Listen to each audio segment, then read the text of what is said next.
नमस्कार दोस्तों, कैसे हैं आप लोग। दोस्तों, नो योर कंपनी में आज हम जानेंगे बजाज फाइनेंस के बारे में। दोस्तों, सबसे पहले हम जानेंगे इसके फंडामेंटल्स, उसके बाद इसके चार्ट एनालिसिस और उसके बाद मैं आपको बताऊंगा कि कैसे बजाज फाइनेंस की सबसे बड़ी ताकत उसकी सबसे बड़ी कमजोरी बन गई। और दोस्तों, लास्ट में हम बात करेंगे कि जो बजाज फाइनेंस के जो डाउनग्रेड किया जा रहा है ब्रोकरेज हाउस के द्वारा, उसके पीछे कितना बड़ा गेम हो सकता है। तो दोस्तों, वीडियो पूरा देखिएगा।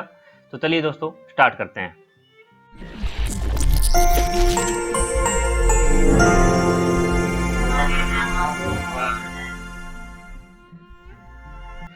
दोस्तों, बजाज फाइनेंस ये लगभग 2140-2142 के आसपास ट्रेड कर रहा है। तो दोस्तों, पहले इसके बारे में हम थोड़ा जानते हैं। ये कंपनी लोन प्रोवाइड करती है, personal loan, home loans, 2 and 3 vehicle loan, business loan, lease rent discounting loans, loan against property, loan against shares, gold loan, personal loan for self employed, मोर्टेज loans, education loan on property, rental deposit loan. तो दोस्तों, ये company इतने प्रकार के loan provide करती है। उसके बाद दोस्तों, इसके कार्ड्स हैं EMI health network card, credit card और ईएमआई नेटवर्क कार्ड। तो दोस्तों, यूनिक बिजनेस मॉडल है। अब दोस्तों, इसके चेयरमैन है राहुल बजाज और इसके वाइस चेयरमैन है संजीव बजाज। अब दोस्तों, हम इसके ग्रुप स्ट्रक्चर के बारे में बात करते हैं। जो इसकी पेरेंट कंपनी है वो बजाज फिनसर्व। बजाज फिनसर्व के अंदर 3 कंपनियां आती हैं। बजाज फाइनेंस जो कि लिस्टेड है, लगभग 55% की हिस्सेदारी है। बजाज अलायंस लाइफ इंश्योरेंस जिसके अंदर 74% की हिस्सेदारी है। बजाज अलायंस जनरल इंश्योरेंस जिसके अंदर 74% की हिस्सेदारी है। और दोस्तों, बजाज फाइनेंस के अंदर एक और कंपनी आती है जिसका नाम है बजाज हाउसिंग फाइनेंस, और बजाज फाइनेंस की उसके अंदर लगभग 100% हिस्सेदारी है। तो दोस्तों, ये हो गया इसका ग्रुप स्ट्रक्चर। दोस्तों, अब हम बात करते हैं कंपनी के फंडामेंटल्स की। दोस्तों, बुक वैल्यू है कंपनी की लगभग 340 रुपए। इसकी प्राइस अर्निंग रेशियो है लगभग 33 रुपए। दोस्तों, लास्ट 12 मंथ की अगर हम देखें प्राइस अर्निंग रेशियो तो लगभग काफी कम हो गई है, क्योंकि मार्केट काफी डाउन हुआ है। तो लगभग 24 के आसपास इसकी लास्ट 12 मंथ की पी आ गई है। अर्निंग पर शेयर दोस्तों इसकी लगभग 93 है। मार्केट कैप दोस्तों इसका लगभग 1,33,000 करोड़ के आसपास है।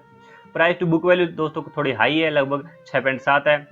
दोस्तों, हिस्टोरिकल अगर हम पी देखें इसकी तो लगभग 27 के आसपास है, जो कि अभी फिलहाल जो पी चल रही है उससे ज्यादा है।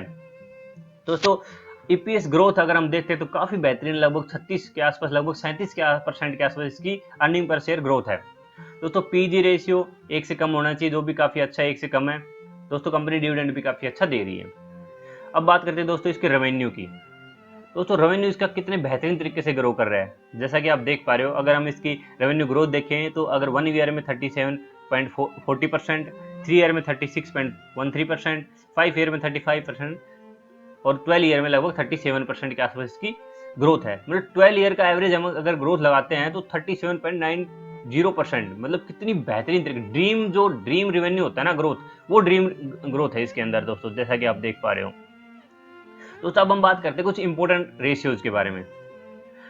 सबसे पहला रेशियो आता है दोस्तों net profit versus earning per share graph. जैसा कि आप देख पा रहे हो, जैसे जैसे नेट प्रॉफिट बढ़ रहा है वैसे वैसे अर्निंग पर शेयर भी बढ़ रहा है दोस्तों।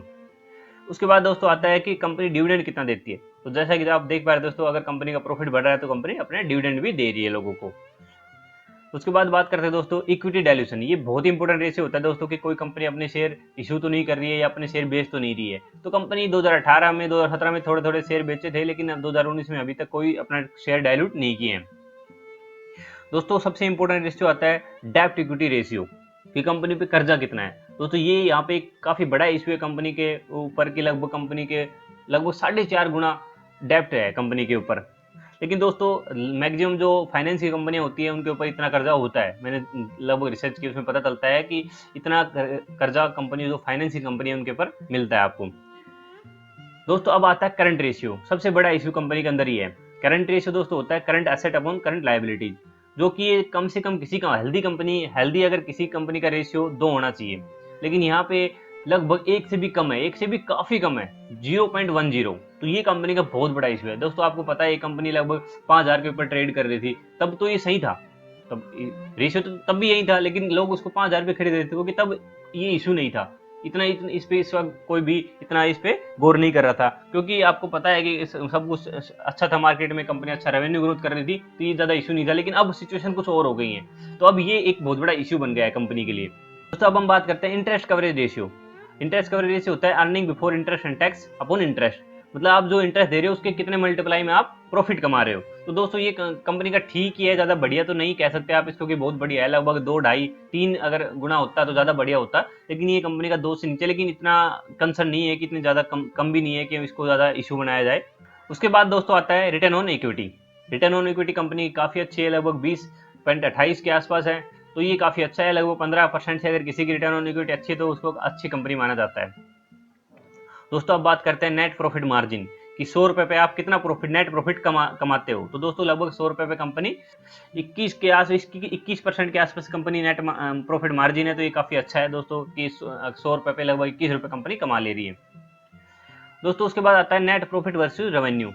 यहाँ पे थोड़ी इशू ये है कि दोस्तों जिस हिसाब से रेवेन्यू ग्रो कर रहा है उस हिसाब से प्रॉफिट ग्रो नहीं कर पा रहा है कंपनी का। जैसे कि आप देख पा रहे हो जो प्रॉफिट की जो लाइन है वो थोड़ा सा धीरे धीरे ऊपर जा रही है, लेकिन जो रेवेन्यू है बहुत स्पीड से ऊपर जा रहा है, तो यहाँ पे भी थोड़ा इशू है कंपनी के अंदर।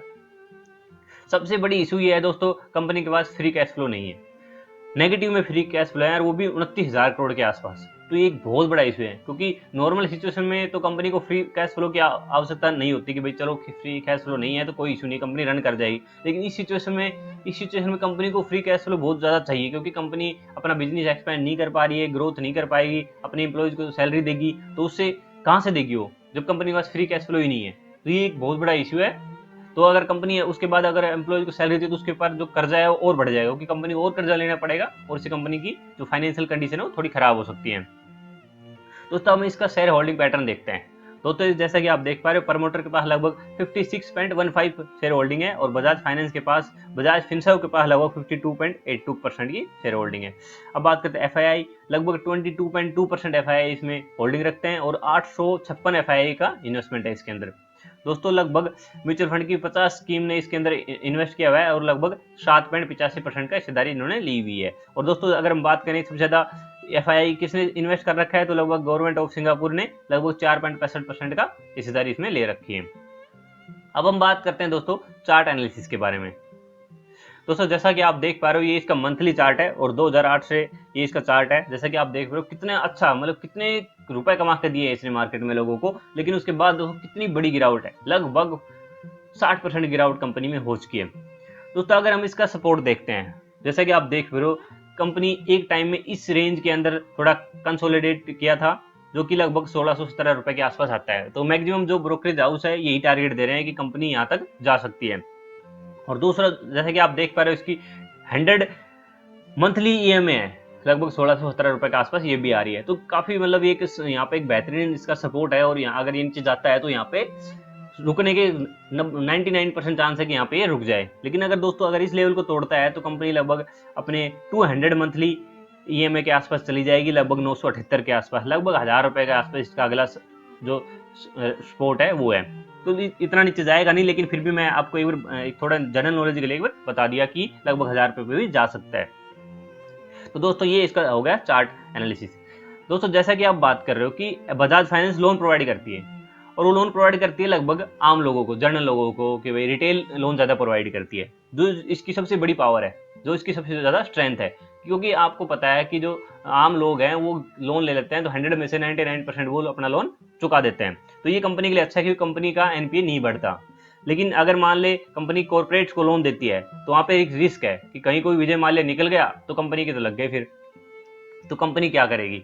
तो लेकिन दोस्तों अब कंपनी के साथ प्रॉब्लम यही हो गई है, जो इसके रिटेल जो लोन है उस पर खतरा मंडरा रहा है, क्योंकि आम आदमी की सैलरी रुक गई है, जॉब चले गए हैं, आम आदमी अपनी ईएमआई भर नहीं पा रहा, जो कंपनी के एनपीए हैं वो बहुत ज़्यादा बढ़ने की आशंका है। तो इस चक्कर में जो कंपनी की सबसे बड़ी स्ट्रेंथ थी कि जो रिटेल को लोन देना, वही उसकी अब सबसे बड़ी कमजोरी बन गई है, क्योंकि अब लोन वापस आना बहुत मुश्किल हो रहा है कंपनी के लिए और एनपीए ग्रोथ कर सकते हैं। तो दोस्तों ये आपने देखा कि कंपनी की सबसे बड़ी ताकत थी वो सबसे बड़ी कमजोरी कैसे बन गई। दोस्तों अब हम बात करते हैं कि कुछ ब्रोकरेज हाउस है जिन्होंने इसको डाउनग्रेड किया। पहला नाम है ब्रस्टिन, जिसने इसको डाउनग्रेड किया और स्टॉक 12% डाउन हो गया, मतलब एक दिन में 12% टूट गया। उसके बाद दोस्तों जैसे कि आप यूबीएस ने इसको डाउनग्रेड किया और स्टॉक 8% टूट गया। अब इस रिसर्च से आप क्या अंदाजा लगा सकते हो, मतलब क्या देख पा रहे हो ये रिसर्च किसके लिए है, जो ये डाउनग्रेड किया है किसको बताने के लिए किया है। आपको इतना तो पता है कि एफआईआई और डीआईआई को बताने की तो आवश्यकता है नहीं स्टॉक के बारे में, क्योंकि उनको तो सब पता है कि स्टॉक में क्या होने वाला है। तो किसके लिए है ये दोस्तों, रिटेल इन्वेस्टर के लिए, जो आम लोग हैं जो खबर को बाद में पढ़ते हैं उनके लिए, उनको दिखाने के लिए। तो इसका मतलब एक बार 12% शेयर गिरा, 8% शेयर गिरा, किसने बेचा? क्योंकि एफआईआई को बेचना होता तो पहले ही बेच चुके होते, ये खबर सुन के नहीं बेचेंगे। यहाँ रिटेल इन्वेस्टर ने बेचा दोस्तों, और खरीदा किसने? आप अंदाजा लगा सकते हो किसने खरीदा होगा, बड़े इन्वेस्टर ने खरीदा होगा दोस्तों। दोस्तों आपको जो खबर मिल रही है ना, उसको आपको थोड़ा अलग ढंग से सोचने की आवश्यकता है। आप सबके जैसे नहीं सोच सकते कि इसने डाउनग्रेड किया तो स्टॉक नीचे गिरेगा, हमें बेच देना चाहिए। ऐसा नहीं सोचना है, आप कुछ अलग सोचना चाहिए, कुछ डिफरेंट सोचोगे आप, तभी आप मार्केट में पैसा कमा पाओगे दोस्तों। तो दोस्तों ये है, एक गेम हो सकता है, ऐसा मेरा मानना है, मैं गलत भी हो सकता हूँ दोस्तों। कि आपको पता है, मान ले किसी बड़े इन्वेस्टर को शेयर खरीदना होगा, तो यहाँ से एक जैसी रिपोर्ट आई, उसने अपना शेयर खरीद लिया होगी, रिटेल इन्वेस्टर तो बेच दिया सभी ने। अब मान लो 1%, मान लो मैं अपने लेता हूँ, मान ले मैंने 5,000 रुपये बजाज फाइनेंस को खरीदा था, तो मेरे को बहुत ज़्यादा नुकसान हो रहा है अभी। तो ठीक है, तो मैंने ये रिपोर्ट देखी कि यार बजाज फाइनेंस है लगभग 1600 रुपये के आसपास जा सकता है, ये जो ब्रोकरेज हाउस है उन्होंने बताया। तो मैं सोचूंगा यार क्यों ना मैं अभी बेच के 1600 रुपये उठा लूंगा, ताकि मेरा रिस्क भी कम हो जाए। ये जनरल है कि मेंटलिटी बता रहा हूँ, ऐसा हो सकता है सभी ना सोचे, लेकिन ऐसे मैक्सिमम लोग सोचेंगे कि यार अभी बेच के नीचे लेवल पे उठा लूंगा ताकि मेरा लॉस रिकवर हो जाए। लेकिन दोस्तों हो सकता है कि अभी जो खरीदना, जिन्होंने बेच दिया और बड़े इन्वेस्टर खरीद लिया और ये 1600 पे ना जाए। मैं ये नहीं कहता हूँ कि नहीं जाएगा, जा भी सकता है, लेकिन ना जाए तो फिर मान लिया आप वेट करके बैठे रहोगे, यार 1600 पे आएगा तब खरीदूंगा, और ये लगभग 1650 से ऊपर चला जाए, फिर वो आए ना 1650, आप तो रह गए ना, आपको पहले तो नुकसान होगा, आपने नुकसान बुक भी कर लिया, उसके बाद क्या करोगे आप? तो ये एक गेम भी हो सकता है दोस्तों। तो ये मेरी इस ऐसी थिंकिंग थी इसके बारे में। तो दोस्तों वीडियो आपको कैसा लगा और आपकी इस बारे में क्या राय है, आप कमेंट करके जरूर बताइए दोस्तों। और अगर आप पहली बार मेरा वीडियो देख रहे हो तो प्लीज सब्सक्राइब करें। Thank you for watching.